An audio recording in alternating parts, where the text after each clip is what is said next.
জীৱনটো সুখেৰে উপভোগ কৰাটো এটা কলা। এই কলা সকলোৱে নাজানে, কিন্তু এই কলা আয়ত্ত কৰাটো ইমানো অসম্ভৱ নহয়। আনক সুখী কৰিবলৈ হ'লে প্ৰথমে আপুনি নিজে অন্তৰৰ পৰা সুখী থাকিব লাগিব। নিজক কেনেদৰে ভিতৰৰ পৰা সুখী কৰিব পাৰি জানো আহকচোন এই 10টা কথাৰে। 1 নম্বৰ, নিজক জনাৰ বাবে সদায় প্ৰশ্ন কৰিব। মই কোন, মই কিয় আৰু মই কাৰ বাবে? এই প্ৰশ্নকেইটাই আপোনাক সদায় উজ্জীৱিত কৰি ৰাখিব।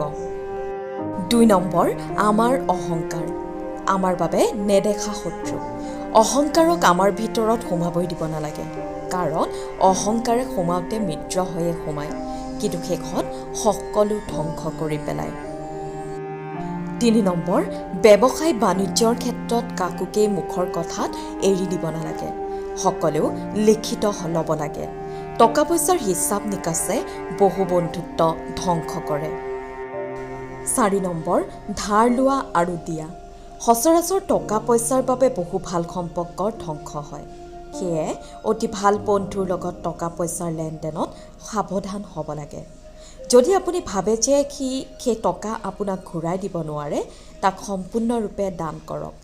ধাৰ লোৱা দিয়া কাৰ্যই সদায় আমাৰ সমাজত এক বিৰূপ প্ৰতিক্ৰিয়াৰহে জন্ম দিয়ে। এই ক্ষেত্ৰত স্পষ্টবাদী হোৱাটো উল্লেখনীয়।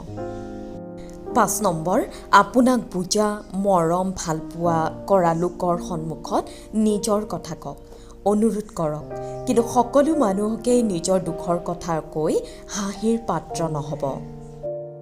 6 নম্বৰ, কাকোকেই নঠগিব, কাকোকে ভয় নেদেখাব আৰু নিজেই ভয়াতুৰ হৈ জীয়াই নাথাকিব।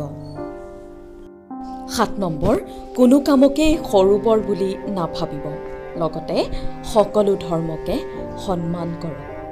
মানৱতাক সন্মান কৰক, নিজক বুজক, নিজক সন্মান কৰক, নিজৰ বৃত্তিক সন্মান কৰক।